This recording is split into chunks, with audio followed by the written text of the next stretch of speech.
dears and welcome to a new video. Calicut University degree admissions 2021 start ചെയ്യാറായി. അപ്പോൾ അതായത് കുറച്ച് ദിവസങ്ങൾക്കകം തന്നെ സ്റ്റാർട്ട് ചെയ്യും, നെക്സ്റ്റ് വീക്ക് പ്രോബബ്ലി. സോ അതിനു മുന്നേ നിങ്ങൾ ശ്രദ്ധിക്കേണ്ട കുറച്ച് കാര്യങ്ങളുണ്ട്. നിങ്ങൾ വളരെ പെട്ടെന്ന് അപ്ലൈ ചെയ്യാനല്ല നോക്കേണ്ടത്, അതിനു മുന്നേ നിങ്ങൾ ഓപ്ഷൻസ് രജിസ്ട്രേഷൻ കൊടുക്കുന്ന കാര്യങ്ങളും കുറച്ച് കാര്യങ്ങളൊക്കെ ശ്രദ്ധിച്ചതിന് ശേഷം അപ്ലൈ ചെയ്യുക. എങ്കിൽ മാത്രമേ നിങ്ങൾക്ക് സീറ്റ് ഉറപ്പാക്കാൻ സാധിക്കുള്ളൂ. അല്ലാന്നുണ്ടെങ്കിൽ നിങ്ങൾ ജസ്റ്റ് വെറുതെ ഒരു അപ്ലിക്കേഷൻ കൊടുക്കുന്നത് പോലെ ആയിപ്പോവും, നിങ്ങൾ അഡ്മിഷൻ പ്രോസസ്സിൽ നിന്ന് ഔട്ട് ആയിപ്പോവും. അപ്പോൾ അതിനു വേണ്ടി നിങ്ങൾ എന്തൊക്കെയാണ് കാര്യങ്ങൾ ശ്രദ്ധിക്കേണ്ടത് എന്നാണ് ഇന്നത്തെ വീഡിയോയിൽ നിങ്ങളുമായിട്ട് ഷെയർ ചെയ്യാൻ പോകുന്നത്. So welcome to this video and also if you are new to this channel please subscribe the channel and support the channel. അതേപോലെ വീഡിയോ ഇഷ്ടപ്പെട്ടാൽ ലൈക്ക് ചെയ്യുക, കൂടെ തന്നെ ഫ്രണ്ട്സിന് ഷെയർ ചെയ്തും കൊടുക്കുക.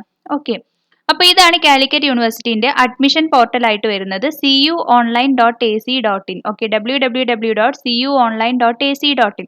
അഡ്മിഷന്റെ റിലേറ്റഡ് ആയിട്ടുള്ള എല്ലാ ഇൻഫർമേഷനും ഈ ഒരു വെബ്സൈറ്റിലാണ് യൂണിവേഴ്സിറ്റി കൊടുക്കാറുള്ളത്. ഓക്കെ, അപ്പോൾ എന്ത് തന്നെ ആയാലും നോട്ടിഫിക്കേഷൻ ആയാലും പ്രസ് റിലീസ് ആയാലും മറ്റെല്ലാ കാര്യങ്ങളും ഈ ഒരു വെബ്സൈറ്റിലാണ് ഉണ്ടാവുക. അപ്പം നമുക്കിവിടെ UG എന്ന് കാണാം. അപ്പം ഇത്രയും ദിവസം ഈ UG എന്ന ഓപ്ഷൻ നമ്മൾ ക്ലിക്ക് ചെയ്ത് കഴിഞ്ഞാൽ വിൽ ബി അവൈലബിൾ സൂൺ എന്നൊരു ഓപ്ഷനിലായിരുന്നു നിൽക്കുന്നത്. അപ്പോൾ ഇപ്പം യൂണിവേഴ്സിറ്റി അതിൻ്റെ പ്രോസസ്സിങ് സ്റ്റാർട്ട് ചെയ്തത് കൊണ്ട് കുറച്ച് കാര്യങ്ങൾ അവിടെ അപ്ഡേറ്റ് ചെയ്തിട്ടുണ്ട്. അപ്പോൾ ആ കാര്യങ്ങൾ വെച്ചിട്ട് നമുക്ക് മുന്നോട്ട് പോകാം. അപ്പോൾ click on to here UG. അങ്ങനെ UG ക്ലിക്ക് ചെയ്ത് കഴിഞ്ഞാൽ നമ്മൾ ഈ ഒരു പേജിലെത്തും. ഇവിടെ ഇപ്പോൾ 2021 അപ്ഡേറ്റ്സ് വന്നിട്ടില്ല, പക്ഷേ 2020 ലാസ്റ്റ് റാങ്ക് ഡീറ്റെയിൽസും കോഴ്സസും കോളേജസും എല്ലാം തന്നെ ഇവിടെ ഇപ്പോൾ അവൈലബിൾ ആയിട്ട് വന്നിട്ടുണ്ട്. അപ്പം ഇതൊക്കെ തന്നെയാണ് നമുക്ക് ആവശ്യം. അപ്ലൈ ചെയ്യുന്നതിന് മുന്നേ, അതായത് 2021 അപ്ലിക്കേഷൻ കൊടുക്കുന്നതിന് മുന്നേ നമ്മൾ ലാസ്റ്റ് ഇയർ എന്തൊക്കെയാണ് ഇൻഡെക്സ് മാർക്ക്, എങ്ങനെയൊക്കെയാണ് ഓരോ കോഴ്സിനും സ്റ്റുഡൻസ് ചേർന്നിട്ടുള്ളത്, മറ്റു കാര്യങ്ങളും നമ്മൾ അറിഞ്ഞിരിക്കേണ്ടതാണ്. അപ്പോൾ അതായത് നമ്മൾ ഏത് പൊസിഷനിൽ നിൽക്കുന്നു, നമ്മളെ മാർക്ക് അനുസരിച്ച് നമുക്ക് ഏകദേശം ഏത് കോഴ്സ് കിട്ടും, ഏത് കോളേജിൽ അഡ്മിഷൻ കിട്ടും എന്ന ഒരു ധാരണ നമുക്ക് എല്ലാവർക്കും ഉണ്ടായിരിക്കണം. ആ ഒരു രീതിയിലായിരിക്കണം അപ്ലിക്കേഷൻ കൊടുക്കേണ്ടത്. അവിടെ നമുക്ക് ഓപ്ഷൻസ് കൊടുക്കാനായിട്ടുണ്ട്, ഏത് കോളേജും ഏത് കോഴ്സസും ആണ് നമ്മൾ പ്രിഫറൻസ് എന്ന ഓപ്ഷൻസ് കൊടുക്കാനുണ്ട്. അപ്പം അവിടെ ഏതെങ്കിലും ഒരു കോളേജസ്, നമുക്ക് ഇഷ്ടമുള്ള കോളേജസ്, പലർക്കും പല പ്രയോറിറ്റി ആയിരിക്കാം കോഴ്സസ് കൊടുക്കുമ്പോൾ. അതായത് ചിലർക്ക് വീടിൻ്റെ അടുത്തുള്ള കോളേജ്, അല്ലെങ്കിൽ ചിലർക്ക് ചില സബ്ജക്ട്സിനോട് വളരെ ഇഷ്ടം ഉണ്ടാവും. അപ്പോൾ ആ സബ്ജക്റ്റ് തന്നെ കിട്ടണം, അത് പക്ഷേ വീടിൻ്റെ അടുത്തില്ല, ദൂരെയാണ്, അതുകൊണ്ട് അവിടെ ആ കോളേജിൽ കിട്ടണം. അങ്ങനെ പലർക്കും പല പ്രയോറിറ്റീസ് ആണ് ഉണ്ടാവുക, സബ്ജക്റ്റിനോടുള്ള ഇഷ്ടം അല്ലെങ്കിൽ കോളേജിനോടുള്ള ഇഷ്ടം, അങ്ങനെ പല രീതിയിൽ. അപ്പം ആ ഒരു കോളേജിലൊക്കെ നിങ്ങൾക്ക് കിട്ടാൻ ചാൻസ് ഉണ്ടോ, അല്ലെങ്കിൽ ആ കോളേജ് മാത്രം ഞാൻ കൊടുത്തിട്ട്, ആ കോഴ്സുകൾ മാത്രം ഞാൻ കൊടുത്തിട്ട് വെയിറ്റ് ചെയ്ത് കഴിഞ്ഞാൽ ചിലപ്പോൾ നിങ്ങൾ ആ അഡ്മിഷൻ പ്രോസസ്സിൽ തന്നെ ഉണ്ടാവില്ല, ഔട്ടായി പോകാൻ ചാൻസ് ഉണ്ട്. അപ്പോൾ അതുകൊണ്ട് നിങ്ങൾ കാര്യമായിട്ട് അറിഞ്ഞിരിക്കണം എങ്ങനെയാണ് ഈ ഓപ്ഷൻ കൊടുക്കുന്നത് എന്നുള്ളത്. ക്ലിയർ ആയിട്ടൊരു ഐഡിയ ആദ്യം തന്നെ ക്രിയേറ്റ് ചെയ്യണം. അപ്പോൾ അതിനാണ് ഇന്നത്തെ വീഡിയോ നിങ്ങളെ ഹെൽപ്പ് ചെയ്യാം. അപ്പോൾ ഈ ഒരു വെബ്സൈറ്റിൽ പോയി കഴിഞ്ഞാൽ നിങ്ങൾക്ക് ഇവിടെ കോഴ്സസ് എന്ന ഓപ്ഷനും കോളേജസ് എന്ന ഓപ്ഷനും ഉണ്ടാവും. അപ്പോൾ ഈ രണ്ട് ഓപ്ഷൻസ് യൂസ് ചെയ്തിട്ട് ഏതൊക്കെയാണ് കോളേജസ്, ഏതൊക്കെയാണ് കോഴ്സസ്, അവൈലബിൾ ആയിട്ടുള്ള കോഴ്സസ് എന്ന ഡീറ്റെയിൽസ് ഇവിടെ ലഭിക്കുന്നതായിരിക്കും. അപ്പോൾ നമ്മൾ ജസ്റ്റ് കോഴ്സസ് ഒന്ന് ക്ലിക്ക് ചെയ്ത് നോക്കാം. അപ്പോൾ ഈ ഒരു പേജിൽ നമ്മൾ പ്രോഗ്രാമും ഡിസ്ട്രിക്റ്റും സെലക്ട് ചെയ്യാനായിട്ടുണ്ടാവും. പ്രോഗ്രാംസിൽ ക്ലിക്ക് ചെയ്ത് കഴിഞ്ഞാൽ ഡ്രോപ്പ് ഡൗൺ ബോക്സിൽ കാലിക്കറ്റ് യൂണിവേഴ്സിറ്റി ഓഫർ ചെയ്യുന്ന എല്ലാ കോഴ്സിൻ്റെയും ഡീറ്റെയിൽസ് ഇവിടെ അവൈലബിൾ ആണ്. ഡീറ്റെയിൽസ് അല്ല, ജസ്റ്റ് പേര് ഇവിടെ അവൈലബിൾ ആണ്. അപ്പോൾ നിങ്ങൾ ഉദ്ദേശിക്കുന്ന ഒരു കോഴ്സ്, ഏത് കോഴ്സ് ആയാലും തന്നെ ഈ ഒരു ഓപ്ഷൻസിൽ നിന്ന് നിങ്ങളത് സെലക്ട് ചെയ്യാം. ഓക്കെ, ഇനി നെക്സ്റ്റ് ഓപ്ഷനിൽ ഇവിടെ ഡിസ്ട്രിക്റ്റ് എന്ന് കാണാം. അപ്പോൾ ഏത് ഡിസ്ട്രിക്റ്റിലാണ് നിങ്ങൾ ചേരാൻ ആഗ്രഹിക്കുന്നത്, കോഴിക്കോട്, മലപ്പുറം, പാലക്കാട്, തൃശ്ശൂർ, വയനാട്, ഇത്രയും ഡിസ്ട്രിക്റ്റിലാണ് കാലിക്കറ്റ് യൂണിവേഴ്സിറ്റിയുടെ കോളേജസ് വരുന്നത്. അപ്പോൾ ഇതിൽ ഏത് ഡിസ്ട്രിക്റ്റ് ആണ് നിങ്ങൾക്ക് ആവശ്യമെങ്കിൽ ആ ഡിസ്ട്രിക്റ്റ് സെലക്ട് ചെയ്യുക, എന്നിട്ട് സെർച്ച് എന്ന് കൊടുക്കാം. അപ്പം എന്തായി, BA ഹിസ്റ്ററി മലപ്പുറം ഏതൊക്കെ കോളേജസിലുണ്ട് എന്നുള്ള കംപ്ലീറ്റ് ഡീറ്റെയിൽസ് ഇവിടെ ഡിസ്പ്ലേ ആയിട്ട് വന്നിട്ടുണ്ട്. അപ്പോൾ ഇവിടെ നിങ്ങൾക്ക് കാണാം റെഡ് കളറിൽ ഹൈലൈറ്റ് ചെയ്തിട്ട് എയ്ഡഡ് അല്ലെങ്കിൽ ഗവൺമെൻറ്, അൺഎയ്ഡഡ് എന്നിങ്ങനെ കാണാം. അപ്പോൾ അതെന്താണെന്ന് വെച്ചാൽ എയ്ഡഡും ഗവൺമെൻറ് ഫീസിൽ റൺ ചെയ്യുന്ന പ്രോഗ്രാംസ് ആയിരിക്കും, കോളേജസ് ആയിരിക്കും. അവിടെ എക്സ്ട്രാ ഫീയോ കാര്യങ്ങളോ ഒന്നും തന്നെ ഉണ്ടാവില്ല. അപ്പം ഗവൺമെൻറ് കോളേജസ് ആണെങ്കിൽ മെറിറ്റ് ബേസ്ഡിൽ മാത്രമായിരിക്കും അഡ്മിഷൻ. ഓക്കെ, നിങ്ങൾ +2 മാർക്സ് മാത്രം കൺസിഡർ ചെയ്തിട്ടുള്ള അഡ്മിഷനാണ് ഗവൺമെൻറ് കോളേജസിൽ വരിക. എയ്ഡഡ് കോളേജസിൽ മെറിറ്റ് ബേസ്ഡ് അഡ്മിഷൻ ഉണ്ടാവും, കൂടാതെ മാനേജ്മെൻറ്റ് കോട്ട ഉണ്ടാവും, കമ്മ്യൂണിറ്റി കോട്ട ഉണ്ടാവും. അപ്പം ഈ രണ്ട് കോട്ട അഡ്മിഷൻസും കൂടി എയ്ഡഡ് കോളേജസിൽ വരും. അപ്പോൾ കുറച്ചുകൂടി ചാൻസ് കൂടുതൽ എയ്ഡഡ് കോളേജസിൽ അഡ്മിഷനാണ്. ഓക്കെ, ഇത് രണ്ടും അല്ലാത്തതാണ് അൺഎയ്ഡഡ് അല്ലെങ്കിൽ സെൽഫ് ഫിനാൻസിങ് എന്ന് പറയും. അൺഎയ്ഡഡ് കോളേജസ് യൂഷ്വലി ആരും പ്രിഫർ ചെയ്യാറില്ല. കാരണം അവിടെ ഫീസ് കൂടുതലായിരിക്കും. ഗവൺമെന്റ് ഫീ ഒന്നുമല്ല, നമ്മൾ ഹയർ ഫീ കൊടുത്തിട്ടാണ് ഈ കോളേജസിൽ ചേരുക. അപ്പോൾ ഈ കോളേജസിലും മാനേജ്മെന്റ് കോട്ടയൊക്കെ ഉണ്ടാവും. ബട്ട് സ്റ്റിൽ ഫീസ് കൂടുതലായതുകൊണ്ട് യൂഷ്വലി പ്രിഫറൻസ് കുറവാണ് കോളേജസ് അല്ലെങ്കിൽ ഇങ്ങനത്തെ കോഴ്സസ്. ചിലപ്പോൾ കോളേജ് എയ്ഡഡ് ആയാൽ തന്നെ കോഴ്സ് എയ്ഡഡ് ആയിരിക്കണം എന്നില്ല. അപ്പം അങ്ങനത്തെ ഓപ്ഷൻസ് ഒക്കെ വരും. അത് ഞാൻ ഓരോ സ്റ്റേജ് എത്തുമ്പോൾ കാണിച്ചു തരാം. അപ്പം ഇവിടെ നമുക്കിപ്പോൾ ഒരു college NSS college Manjeri aided കോളേജാണ്, ഗവൺമെൻറ് ഫീസിൽ റൺ ചെയ്യുന്നതാണ്. അവിടെ 40 സീറ്റ് ഉണ്ട്. ഓക്കെ, അപ്പോൾ ഈ രീതിയിൽ നിങ്ങൾക്ക് ഏതാണ് സെലക്ട് ചെയ്യുക. അതായത് നിങ്ങൾ വിചാരിക്കുന്ന ആ ഒരു ലൊക്കാലിറ്റിയിൽ ഏതൊക്കെ കോളേജസ് ഈ കോഴ്സ് പ്രൊവൈഡ് ചെയ്യുന്നുണ്ട് എന്നുള്ളത് ഈ കോഴ്സസ് എന്നുള്ള ഓപ്ഷനും കോളേജസ് എന്നുള്ള ഓപ്ഷനും വെച്ചിട്ട് നിങ്ങൾക്ക് കണ്ടുപിടിക്കാനായിട്ട് സാധിക്കും. ഇനി കോളേജസ് എന്നുള്ള ഓപ്ഷൻ നമുക്കൊന്ന് പോയി നോക്കാം. അപ്പോൾ കോളേജസ് എന്ന ഓപ്ഷനിൽ പോയി കഴിഞ്ഞാൽ സെലക്ട് കോളേജ്, അതായത് നമുക്ക് എന്തൊക്കെ കോളേജ് ഇവിടെ അവൈലബിൾ ആണ്. Government, aided, self financing, women's college. അപ്പോൾ ഓരോന്ന് ഞാൻ പറഞ്ഞു. ഗവൺമെന്റ് കോളേജ് എന്ന് പറഞ്ഞാൽ കംപ്ലീറ്റ്ലി മെറിറ്റ് ബേസ്ഡ് ആയിട്ടുള്ള അഡ്മിഷൻ ആയിരിക്കും. അപ്പോൾ യൂഷ്വലി ടോപ്പ് മാർക്കുള്ള ഭയങ്കര ഹൈ മെറിറ്റ് ബേസിസിലാണ് ഗവൺമെന്റ് കോളേജസിൽ അഡ്മിഷൻ വരിക. എയ്ഡഡ് കോളേജസും അത്യാവശ്യം ടോപ്പ് മാർക്കുള്ള കുട്ടികൾ തന്നെയാണ് കയറുക. പിന്നെ കൂടാതെ അവിടെ കമ്മ്യൂണിറ്റി കോട്ടയുണ്ടാവും, മാനേജ്മെന്റ് കോട്ടയുണ്ടാവും. അവിടെ കുറച്ച് മാർക്ക് കുറവ് എന്ന് പറയാൻ പറ്റില്ല, ബട്ട് സ്റ്റിൽ മാർക്കിന്റെ ബേസിസിൽ കുറച്ച് താഴ്ന്നവർക്ക് ഈ ഗവൺമെന്റ് എയ്ഡഡ് കോളേജസിൽ മാനേജ്മെന്റ് സീറ്റ്സോ അല്ലെങ്കിൽ കമ്മ്യൂണിറ്റി സീറ്റ്സോ വഴി കയറാനായിട്ട് സാധിക്കും. അപ്പോൾ എങ്ങനെയാണ് മാനേജ്മെന്റ് സീറ്റ്സ്, കമ്മ്യൂണിറ്റി സീറ്റ്സ് എന്നുള്ള ഡീറ്റെയിൽസ് ഒക്കെ ഞാൻ മറ്റൊരു വീഡിയോയിൽ ഡീറ്റെയിൽ ആയിട്ട് പറഞ്ഞുതരാം, എങ്ങനെയാണ് നിങ്ങൾ അപേക്ഷിക്കേണ്ടത് എന്നുള്ളത്. പിന്നെ വരുന്നത് സെൽഫ് ഫിനാൻസിങ് കോളേജസ് ആണ്. അവിടെ ഫീസ് കൂടുതലായിരിക്കും, കുറച്ചും കൂടി അഡ്മിഷന് എളുപ്പമായിരിക്കും, നിങ്ങൾക്ക് സീറ്റ് കിട്ടാനായിട്ട് എളുപ്പമാണ്. പിന്നെ വിമൻസ് കോളേജസ് ഈ ഏത് കാറ്റഗറിയിലും ശരിക്കും വരാം. ഗവൺമെന്റ് കോളേജ് ആവാം, എയ്ഡഡ് കോളേജ് ആവാം, അങ്ങനെ വിമൻസ് കോളേജസും വരും. അപ്പം നമ്മൾ ഇതിലൊരു കോളേജ്, എയ്ഡഡ് കോളേജ് സെലക്ട് ചെയ്യാം. പിന്നെ ഇവിടെ പോയിട്ട് ഡിസ്ട്രിക്റ്റ് സെലക്ട് ചെയ്യുക, സെർച്ച് ബട്ടൺ കൊടുക്കാം. അപ്പം എന്താണ്, ഇപ്പോൾ കോഴിക്കോടുള്ള എല്ലാ എയ്ഡഡ് കോളേജസിൻ്റെയും ലിസ്റ്റ് ഇവിടെ അവൈലബിൾ ആയിട്ട് വന്നിട്ടുണ്ട്. അപ്പം ഈ രീതിയിൽ ഇപ്പോൾ ഗവൺമെന്റ് കോളേജസ് കൊടുത്തിട്ട് സെർച്ച് കൊടുത്താൽ ഗവൺമെന്റ് കോളേജസ് ലിസ്റ്റ് ഔട്ട് ചെയ്യപ്പെടും. കണ്ടോ, ഒരുപാട് ഗവൺമെന്റ് കോളേജസ് അവൈലബിൾ ആണ്. അപ്പോൾ ഈ രീതിയിൽ നമുക്ക് കോളേജും കോഴ്സും കണ്ടുപിടിക്കാനായിട്ട് സാധിക്കും. ഇനി എലിജിബിലിറ്റി ആൻഡ് ഇൻഡെക്സിങ് റൂൾസ് എന്ന് പറഞ്ഞൊരു ഓപ്ഷൻ ഉണ്ട് ഇവിടെ ഹോം പേജിൽ. അപ്പം നമുക്ക് ആ എലിജിബിലിറ്റി ആൻഡ് ഇൻഡെക്സിങ് റൂൾസ് പോവാം. അതെന്താന്ന് വെച്ചാൽ നമ്മൾ ഓരോ കോഴ്സിനും നമ്മൾ എലിജിബിൾ ആണോ അപ്ലൈ ചെയ്യാൻ, നമുക്ക് ആ കോഴ്സ് അപ്ലൈ ചെയ്യാൻ സാധിക്കുകയോ ഇല്ല എന്നുള്ളതാണ് ഈ എലിജിബിലിറ്റി. ഓക്കെ, അപ്പോൾ എന്താണെന്ന് വെച്ചാൽ +2 ചിലപ്പം നമ്മൾ +2 സയൻസ് പഠിച്ചിട്ട് നമുക്ക് കൊമേഴ്സ് എടുക്കാനാണ് ആഗ്രഹം. അത് നിങ്ങൾക്ക് പറ്റുമോ? കാരണം +2 ഞാൻ സയൻസ് ആണ് പഠിച്ചത്, പക്ഷെ എനിക്ക് കൊമേഴ്സ് ഡിഗ്രിയാണ് വേണ്ടത്. അങ്ങനെ ചില കാര്യങ്ങൾ വരും. അപ്പോൾ അങ്ങനെ ഉള്ള ഒരു ഡൗട്ട് വരുന്ന സമയത്താണ് നമ്മൾ എലിജിബിലിറ്റി ചെക്ക് ചെയ്യേണ്ടത്. അപ്പോൾ ഡീറ്റെയിൽ ആയിട്ടുള്ള എലിജിബിലിറ്റി കാര്യങ്ങളും ഇവിടെ പ്രോസ്പെക്ടസിലൊക്കെ അവൈലബിൾ ആണ്. ഇവിടെ ജസ്റ്റ് കുറച്ച് കാര്യങ്ങൾ മാത്രം, ജനറൽ കാര്യങ്ങളൊക്കെയാണ് ഈ ഒരു പേജിൽ കൊടുത്തിട്ടുള്ളത്. ഇനി ഓരോന്നിൻ്റെയും നമുക്ക് ചെക്ക് ചെയ്യാനായിട്ട് ഇവിടെ science, languages, science, humanities, commerce ഓരോന്നും കൊടുത്തിട്ടുണ്ട്. അപ്പോൾ നമുക്ക് ഏത് ഓപ്ഷനാണ് വേണ്ടത് അത് നോക്കുക. അപ്പോൾ ഓക്കെ, BSc ബോട്ടണി ജസ്റ്റ് ഒരു എക്സാമ്പിൾ എടുത്തു എന്നേ ഉള്ളൂ. അപ്പോൾ BSc ബോട്ടണി എടുത്തു കഴിഞ്ഞാൽ അവിടെ കംപ്ലീറ്റ് ഡീറ്റെയിൽ കൊടുത്തിട്ടുണ്ട്. എലിജിബിൾ ഇൻഡെക്സ് മാർക്ക് എന്താണ്, ടൈ ബ്രേക്ക് എന്താണെന്ന് ഓരോന്നും ഞാൻ പറഞ്ഞുതരാം. എലിജിബിലിറ്റി എന്ന് പറഞ്ഞാൽ നമ്മൾ ആ കോഴ്സ് അപ്ലൈ ചെയ്യാൻ എലിജിബിൾ ആണോ അല്ലേ എന്ന് ചെക്ക് ചെയ്യുന്നത്. അപ്പോൾ എലിജിബിലിറ്റി ബേസിക്കലി +2 ആണ് പറയുന്നത്. +2 മാത്രം പോരാ, ബയോളജി കമ്പൽസറി ആയിട്ട് പഠിച്ചിരിക്കണം +2ൽ. അങ്ങനെ ഒരു കുട്ടിക്ക് മാത്രമേ BSc ബോട്ടണി അപ്ലൈ ചെയ്യാനായിട്ട് സാധിക്കൂ. അപ്പോൾ ഇങ്ങനെ ഓരോ കോഴ്സിലും ഇങ്ങനെ ഒരു കണ്ടീഷൻ ഉണ്ടാവും. ഇപ്പം വേറെ എന്തെങ്കിലും ഒരു കോഴ്സ് ആയിക്കോട്ടെ, ഇപ്പോൾ കമ്പ്യൂട്ടർ സയൻസ് അപ്ലൈ ചെയ്യുന്ന കുട്ടിക്ക് ചിലപ്പോൾ മാത്തമാറ്റിക്സ് കമ്പൽസറി ആയിട്ട് പഠിച്ചിരിക്കണം എന്ന് പറയുന്നുണ്ടാവും. അപ്പോൾ അങ്ങനെ ഒരു കണ്ടീഷൻ ഉണ്ടാവും. ആ കണ്ടീഷൻ നിങ്ങൾ സാറ്റിസ്ഫൈ ചെയ്യുന്നുണ്ടെങ്കിൽ മാത്രമേ നിങ്ങൾക്ക് ആ കോഴ്സ് അപ്ലൈ ചെയ്യാനായിട്ട് സാധിക്കുള്ളൂ. അപ്പോൾ അതാണ് എലിജിബിലിറ്റി.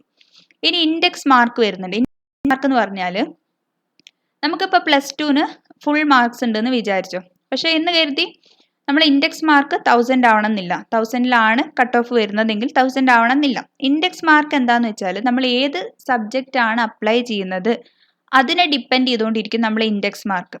ഓക്കെ, അപ്പോൾ ഈ ഒരു കേസിൽ BSc ബോട്ടണി അപ്ലൈ ചെയ്യുന്ന ഒരാൾക്ക് total marks obtain for part 3 plus marks obtain for biology or botany, ഇതാണ് ഇൻഡെക്സ് മാർക്കിംഗ് വരുന്നത്. പാർട്ട് 3 എന്ന് പറഞ്ഞാൽ science subjects, physics, chemistry, biomaths. അപ്പം അതിൻ്റെ ടോട്ടൽ മാർക്കിനോട് ബയോളജിയുടെ മാർക്ക് ഒന്നും കൂടി ആഡ് ചെയ്യാം. അപ്പോൾ ആ രീതിയിലാണ് ഇൻഡെക്സ് മാർക്ക് BSc ബോട്ടണിക്ക് വരുന്നത്.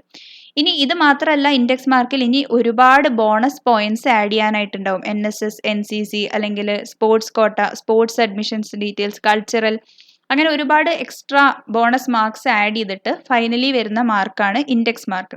അപ്പോൾ ഈ ഇൻഡെക്സ് മാർക്കിന്റെ ബേസിസിലാണ് നിങ്ങൾ അഡ്മിഷൻസ് നടക്കുക. അപ്പോൾ നമ്മൾ എന്താ ചെയ്യേണ്ടതെന്ന് വെച്ചാൽ, എല്ലാവരും അപ്ലൈ ചെയ്യാൻ ഉദ്ദേശിക്കുന്ന കോഴ്സിന്റെ ഇൻഡെക്സ് മാർക്കുകൾ നിങ്ങൾക്ക് കിട്ടിയ മാർക്ക് അനുസരിച്ചുള്ള ഇൻഡെക്സ് മാർക്ക് കാൽക്കുലേറ്റ് ചെയ്ത് വെക്കുക. അപ്പോൾ കാൽക്കുലേറ്റ് ചെയ്യേണ്ടത് എങ്ങനെയാന്ന് മനസ്സിലായില്ലേ? ടൈ ബ്രേക്ക് എന്താണെന്ന് കൂടി പറഞ്ഞുതരാം. ആദ്യം ഇതൊന്ന് ക്ലിയർ ചെയ്യട്ടെ. അപ്പോൾ നമ്മൾ ഇവിടെ എലിജിബിലിറ്റി ആൻഡ് ഇൻഡെക്സിങ് റൂൾസ് എന്ന് പറഞ്ഞിട്ടുള്ള ഈ ഒരു ഓപ്ഷനിൽ പോയിട്ട് ലെഫ്റ്റ് സൈഡിൽ നിങ്ങൾ ഏത് കോഴ്സാണ് നിങ്ങൾക്ക് താല്പര്യം എന്നുള്ളത് ക്ലിക്ക് ചെയ്യുക. ലാംഗ്വേജ് ആണെങ്കിൽ ലാംഗ്വേജ് കൊടുക്കുക. എന്നിട്ട് നിങ്ങൾ അപ്ലൈ ചെയ്യാൻ ഉദ്ദേശിക്കുന്ന ആ കോഴ്സ് ഒന്ന് ക്ലിക്ക് ചെയ്ത് കഴിഞ്ഞാൽ അവിടെ എങ്ങനെയാണ് ഇൻഡെക്സ് മാർക്ക് കാൽക്കുലേറ്റ് ചെയ്യാമെന്ന് ഈ സെക്കൻഡ് ഓപ്ഷനിൽ കാണും. അപ്പോൾ BA ഇംഗ്ലീഷ് വിത്ത് ജേർണലിസം അങ്ങനെ ഒരു കോഴ്സിന് വേണ്ടി ഇൻഡെക്സ് മാർക്ക് ചെയ്യുന്നത് ടോട്ടൽ മാർക്സ്, നിങ്ങളുടെ +2ന്റെ ടോട്ടൽ മാർക്കിനോട് twice the marks in English, ഇംഗ്ലീഷിന്റെ മാർക്ക് 2 പ്രാവശ്യം ആഡ് ചെയ്യാം. Okay. A weightage of 20 marks will be given to those who have studied English and communicative English as optional subject. അപ്പോൾ optional ആയിട്ട് ഇംഗ്ലീഷോ കമ്മ്യൂണിക്കേറ്റീവ് ഇംഗ്ലീഷോ പഠിച്ചിട്ടുണ്ടെങ്കിൽ നിങ്ങൾക്ക് നേരത്തെ കിട്ടിയ ആ മാർക്കിനോട് ഒരു 20 മാർക്സും കൂടി ആഡ് ചെയ്യപ്പെടും. അപ്പോൾ ഈ രീതിയിലാണ് അവിടുത്തെ ഇൻഡെക്സ് മാർക്ക് വരുന്നത്. ഇനി ഇത് ടോട്ടൽ ഇൻഡെക്സ് മാർക്ക് അല്ല, ഇനി അതിനോട് ബോണസ് പോയിന്റ്സ് ആഡ് ചെയ്യും. അപ്പോൾ അങ്ങനെയാണ് ഇൻഡെക്സ് മാർക്ക്. ഇനി ടൈ ബ്രേക്ക് എന്ന് പറഞ്ഞാൽ നമ്മളിങ്ങനെ ഇൻഡെക്സ് മാർക്കൊക്കെ കാൽക്കുലേറ്റ് ചെയ്ത് റെഡിയായി, പക്ഷെ ഒരുപാട് പേർക്ക് ഒരേ ഇൻഡെക്സ് മാർക്ക് വരാനുള്ള ചാൻസ് ഉണ്ട്. അപ്പം എങ്ങനെയാണ് നമ്മൾ റാങ്ക് ലിസ്റ്റിൽ മുന്നിൽ വരിക? അപ്പം നമുക്ക് എങ്ങനെയാണ് അഡ്മിഷൻ കിട്ടുക എന്നുള്ളത് കണ്ടുപിടിക്കുന്നതാണ് ഈ tie breaking. Okay, tie breaking ഒരേപോലെ വരുന്നത് എങ്ങനെ നമ്മൾ ബ്രേക്ക് ചെയ്ത് ഡിഫറെൻ്റ് ആക്കും. ഓക്കെ, അപ്പോൾ അവിടെ എന്താ ചെയ്യാന്ന് വെച്ചാൽ, ഇംഗ്ലീഷിൻ്റെ കാര്യം പറയുകയാണെങ്കിൽ if there is a tie break in the ranking priority will be given to those who got more marks in English. അപ്പോൾ ഇംഗ്ലീഷിൽ കൂടുതൽ മാർക്ക് ഉള്ളവരായിരിക്കും മുന്നിൽ വരിക. എഗെയിൻ ടൈ ബ്രേക്ക് ഉണ്ടെങ്കിൽ സെക്കൻഡ് ലാംഗ്വേജ് കൺസിഡർ ചെയ്യും. പിന്നെ എഗെയിൻ ടൈ ബ്രേക്ക് ഉണ്ടെങ്കിൽ ജനറൽ കണ്ടീഷൻസ് കൺസിഡർ ചെയ്യും. ജനറൽ കണ്ടീഷൻസ് എന്ന് പറഞ്ഞാൽ കുറച്ച് ജനറൽ കണ്ടീഷൻസ് ഞാൻ പറഞ്ഞുതരാം. ഒന്ന്, നിങ്ങളുടെ ഏജ് കൂടിയ ആളാണ് മുന്നിൽ വരിക. പിന്നെ ആൽഫബറ്റിക് ഓർഡറിൽ പോവും.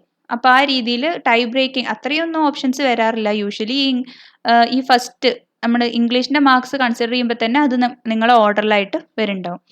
അപ്പോൾ അങ്ങനെയാണ് ഈ 3 conditions: eligibility, index marking and tie breaking. Okay, അപ്പോൾ ഇത് നിങ്ങൾക്ക് ക്ലിയർ ആയിട്ട് മനസ്സിലായി എന്ന് വിചാരിക്കുന്നു. ഇനി എന്തെങ്കിലും ഡൗട്ട് ഉണ്ടെങ്കിൽ കമൻറ്റ് ചെയ്യുക. ഇനി എങ്ങനെയാണ് നമ്മൾ ലാസ്റ്റ് ഇയർ മാർക്കും ഈ ഇയർ മാർക്കും കൂടെ കൺസിഡർ ചെയ്യുക എന്നുള്ളത്. അപ്പോൾ ഇവിടെ അതിന് നമുക്ക് ഹോം പേജിൽ പോയിട്ട് ഇവിടെ റൈറ്റ് സൈഡിൽ നിങ്ങൾക്ക് ഇൻഡെക്സ് മാർക്ക് 2020 എന്നൊരു ഓപ്ഷൻ കാണാം. അപ്പോൾ ഈ ഓപ്ഷനിൽ നമ്മളൊന്ന് ക്ലിക്ക് ചെയ്യുക. ഇതെന്താന്ന് വെച്ചാൽ കഴിഞ്ഞ കൊല്ലം 2020 അഡ്മിഷനിൽ ലാസ്റ്റ് റാങ്ക് ഡീറ്റെയിൽസ് ആണിത്. ലാസ്റ്റ് ഇൻഡെക്സ് മാർക്ക്, അതായത് ഒരു കോളേജിൽ ഒരു കോഴ്സിൽ ഇപ്പോൾ BSc ബോട്ടണി നമ്മളെടുത്ത എക്സാമ്പിളിൽ BSc ബോട്ടണിയിൽ ഇപ്പം arts college Calicut government arts and science കോളേജിൽ BSc ബോട്ടണിക്ക് അവസാനം കയറിയ കുട്ടിയുടെ ഇൻഡെക്സ് മാർക്ക് എന്താണെന്നാണ് ഈ ഒരു ഓപ്ഷനിൽ നമുക്ക് ലഭിക്കുക. അപ്പോൾ എന്തായി നമുക്ക് മനസ്സിലാവും, നമ്മളെ ഇൻഡെക്സ് മാർക്ക് വെച്ച് ഈ ഒരു ഇൻഡെക്സ് മാർക്കിൻ്റെ മുകളിലാണോ നമ്മൾ താഴെയാണോ എന്നുള്ളത് നമുക്ക് മനസ്സിലാവില്ലേ. അപ്പോൾ എന്താ, അപ്പോൾ നമുക്ക് അഡ്മിഷൻ കിട്ടാൻ എത്ര പ്രോബബിലിറ്റി ഉണ്ട്, ആ ഒരു കോളേജിൽ ആ ഒരു കോഴ്സ് നമ്മൾ ഓപ്റ്റ് ചെയ്ത് കഴിഞ്ഞാൽ അഡ്മിഷൻ കിട്ടാൻ സാധിക്കുകയോ ഇല്ല എന്നുള്ള ഡീറ്റെയിൽസ് നമുക്ക് മനസ്സിലാവും. അപ്പോൾ ജസ്റ്റ് ഞാനൊന്ന് കാണിച്ചു തരാം. അപ്പോൾ ഒരു BSW ഡിസ്ട്രിക്റ്റും സെലക്ട് ചെയ്യുക, കോഴിക്കോട്, സെർച്ച്.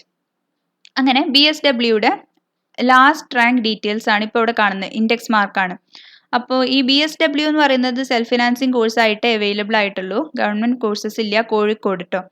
അപ്പോൾ അവിടെ ജനറൽ കാൻഡിഡേറ്റ്സ്, ലാസ്റ്റ് കയറിയ ജനറൽ കാൻഡിഡേറ്റിൻ്റെ 4 അലോട്ട്മെൻറ്റ് ഉണ്ടായിരുന്നു. ആ 4 അലോട്ട്മെൻറ്റും കഴിഞ്ഞിട്ടുള്ള ഇൻഡെക്സ് മാർക്കാണിത്. അപ്പോൾ ഫസ്റ്റ് അലോട്ട്മെൻറ്റിൽ എന്തായാലും ഇതൊന്നും ആയിരിക്കില്ല index mark, it will be 1000ൻ്റെ മുകളിൽ തന്നെയായിരിക്കും. അപ്പം ഇതിൽ 4ാമത്തെ അലോട്ട്മെൻറ്റും കഴിഞ്ഞിട്ട് അവസാനത്തെ കുട്ടി കയറിയ ഇൻഡെക്സ് മാർക്കാണ് ഈ 897 എന്ന് പറയുന്നത്, cooperative arts and science college Vadakara. അപ്പോൾ അത് ഓരോ കാറ്റഗറിക്കും അത് ഡിഫറെൻ്റ് ആയിരിക്കും. അപ്പം നമ്മൾ കാറ്റഗറിയും കൂടി ചെക്ക് ചെയ്തിട്ട് വേണം നമ്മൾ ഇൻഡെക്സ് മാർക്ക് കമ്പയർ ചെയ്ത് നോക്കാൻ, നമ്മൾ ഇൻഡെക്സ് മാർക്കും ലാസ്റ്റ് ഇയർ ഇൻഡെക്സ് മാർക്കും. പിന്നെ ഇത് എക്സാക്ട്ലി ഇതുപോലെ തന്നെ എല്ലാ കൊല്ലം റിപ്പീറ്റ് ചെയ്യണമെന്നില്ല, കാരണം ഇക്കൊല്ലം +2 മാർക്സ് സോ ഹൈ, ഓൾമോസ്റ്റ് എല്ലാവർക്കും ഫുൾ A+ ആണ് അല്ലെങ്കിൽ ഫുൾ മാർക്സ് ആണ്. അപ്പോൾ ആ രീതിയിൽ വരുമ്പം നമ്മൾ കഴിഞ്ഞ കൊല്ലത്തായിട്ട് കമ്പയർ ചെയ്യാൻ പറ്റില്ല. കാരണം ഈ കൊല്ലം ഒരുപാട് ഓൺലൈൻ ക്ലാസ്സസും ഒക്കെ ഡിഫറെൻ്റ് ആയിരുന്നല്ലോ. ലാസ്റ്റ് ഇയർ വരെയുള്ള പോലെയല്ല ഈ കൊല്ലത്തെ റിസൾട്ട് വന്നതിന് ശേഷം. അപ്പോൾ ചെറിയ വ്യത്യാസം വരാനുള്ള ചാൻസ് ഉണ്ട്. സ്റ്റിൽ നമുക്കൊരു ജനറൽ ഐഡിയ കിട്ടാനായിട്ട് എല്ലാവരും ഈ കാര്യങ്ങൾ ശ്രദ്ധിക്കുക. അപ്പോൾ ഈ ഇൻഡെക്സ് മാർക്കുകൾ നോക്കിയതിന് ശേഷം വേണം നിങ്ങൾ ഏതൊക്കെ കോളേജും ഏതൊക്കെ കോഴ്സസും ഓപ്ഷനായിട്ട് കൊടുക്കുക എന്നുള്ളത് തീരുമാനിക്കാൻ. അപ്പം ഇനി അതെങ്ങനെയാന്ന് വെച്ചാൽ നമ്മളിപ്പം ഫസ്റ്റ് എല്ലാവരും പ്രിഫറൻസ് കൊടുക്കുക ഗവൺമെൻറ് കോളേജസ് ആണ്. അപ്പോൾ ആദ്യം നിങ്ങളുടെ മാർക്കിനനുസരിച്ച് നിങ്ങൾക്ക് ഇഷ്ടമുള്ള കോഴ്സസും ഒക്കെ ഗവൺമെൻറ് കോളേജസിൽ കൊടുക്കുക. അതിനുശേഷം എയ്ഡഡ് കോളേജസിലേക്ക് വരിക. പിന്നെ ലാസ്റ്റ് സെൽഫ് ഫിനാൻസിങ് കോളേജസ് കൊടുക്കുക. അപ്പം നല്ല വെരി ഹൈ മാർക്സ് ഉള്ളൊരു ഫിനാൻസിങ് കോളേജസ് കൊടുക്കേണ്ട കാര്യമില്ല. കാരണം ഗവൺമെൻറ്റോ എയ്ഡഡിലോ തന്നെ ആ കുട്ടിക്ക് അഡ്മിഷൻ ലഭിക്കാനുള്ള സാധ്യത ഉണ്ട്. പക്ഷേ കുറച്ച് മാർക്ക് കുറഞ്ഞൊരു കുട്ടി ഗവൺമെൻറ് കോളേജസ് മാത്രം കൊടുക്കുക അല്ലെങ്കിൽ എയ്ഡഡ് കോളേജസ് മാത്രം കൊടുക്കുകയാണെങ്കിൽ ആ കുട്ടിക്ക് അഡ്മിഷൻ ലഭിക്കുന്നുണ്ടാവില്ല. അപ്പം സെൽഫ് ഫിനാൻസിങ് കോളേജസും കൂടി ഓപ്ഷനിൽ ഉൾപ്പെടുത്താനായിട്ട് ശ്രമിക്കുക. പിന്നെ ചില കോളേജസ് എല്ലാവരും പ്രിഫർ ചെയ്യുന്നുണ്ടാവില്ല, ചില കോളേജസിന് ഭയങ്കര ഡിമാൻഡ് ആയിരിക്കും. അപ്പോൾ അതും കൂടി നോക്കുക. അതൊക്കെ ഇൻഡെക്സ് മാർക്ക് നോക്കിയാൽ നിങ്ങൾക്ക് മനസ്സിലാവും. ഇൻഡെക്സ് മാർക്ക് വളരെ ഹൈ ആണെങ്കിൽ അവിടെ എല്ലാവർക്കും അവിടെ ചേരാനായിരിക്കും ഇഷ്ടം, അല്ലെങ്കിൽ ആ കോഴ്സ് ആയിരിക്കും എല്ലാവർക്കും താല്പര്യമുള്ളൊരു കോഴ്സ്. അപ്പോൾ നമുക്കൊരു BSc കെമിസ്ട്രി നോക്കാം, കോഴിക്കോട് തന്നെ സെർച്ച്.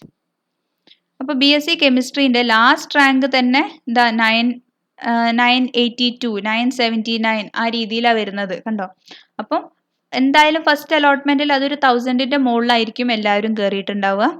ബോണസ് മാർക്സും കൂടി കൂടുന്നതുകൊണ്ടാണ് ഈ 1000ൻ്റെ മുകളിൽ വരുന്നത്. അപ്പോൾ ലാസ്റ്റ് റാങ്കാണ് 979 ഒക്കെ വരുന്നത്. അപ്പോൾ ഒരു ഗവൺമെൻറ് കോളേജ്, ഓക്കെ, ഇതൊക്കെ എയ്ഡഡ് കോളേജസ് ആണ് കാണിക്കുന്നത്.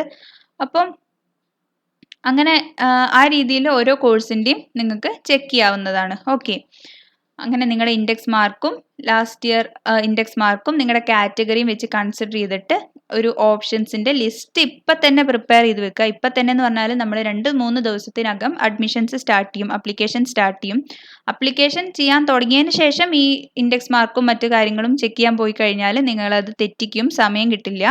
അപ്പോൾ ഇപ്പം തന്നെ റൈറ്റ് നൗ ടേക്ക് എ പേപ്പറിൽ നിങ്ങൾ ആ ഓപ്ഷൻസ് ലിസ്റ്റ് ചെയ്യുക, നിങ്ങൾക്ക് ഇഷ്ടപ്പെട്ട കോളേജസ് ലിസ്റ്റ് ചെയ്യുക, അതിൻ്റെ ഇൻഡെക്സ് മാർക്സ് എങ്ങനെയാണ് വരുന്നത് നോക്കുക, നിങ്ങളെ ഇൻഡെക്സ് മാർക്ക് എന്താണെന്ന് കാൽക്കുലേറ്റ് ചെയ്യുക. അപ്പോൾ ഈ കാര്യങ്ങളൊക്കെ ഇപ്പം തന്നെ റെഡിയാക്കി വെക്കുക. അപ്പോൾ hope this video was informative. നിങ്ങൾക്ക് ഈ കാര്യങ്ങൾ മനസ്സിലായി എന്ന് വിചാരിക്കുന്നു. അതേപോലെ എന്ത് ഡൗട്ട് ഉണ്ടെങ്കിലും നിങ്ങൾക്ക് കമൻറ്റ് ചെയ്യാം. നമുക്ക് ടെലഗ്രാം ചാനലുണ്ട്, അവിടെ കമൻറ്റ് ചെയ്യാം അല്ലെങ്കിൽ അവിടെ ചോദിക്കാം. അതുപോലെ ഇൻസ്റ്റാഗ്രാം, മെയിൽ ID എല്ലാം ഷെയർ ചെയ്യുന്നുണ്ട്. എന്ത് ഡൗട്ട് ഉണ്ടെങ്കിലും നിങ്ങൾക്ക് പേഴ്സണലി ചോദിക്കാവുന്നതാണ്. പിന്നെ ഇനി എന്തെങ്കിലും ഇൻഫർമേഷൻ അറിയാനുണ്ടെങ്കിൽ അതും കമൻറ്റ് ചെയ്യാം. സോ ഈ വീഡിയോ നിങ്ങൾക്ക് ഇഷ്ടപ്പെട്ടാൽ ലൈക്ക് ചെയ്യുക, അതേപോലെ തന്നെ ചാനൽ സബ്സ്ക്രൈബ് ചെയ്യുക. ഫ്രണ്ട്സിനൊക്കെ ഈ വീഡിയോസ് ഷെയർ ചെയ്ത് കൊടുക്കുക. ഇങ്ങനെയൊക്കെയാണ് ചെയ്യേണ്ടത് എന്നുള്ള ഡീറ്റെയിൽസ് എല്ലാവരുമായിട്ട് ഷെയർ ചെയ്ത് കൊടുക്കുക. So thanks for watching. Keep supporting. Thank you.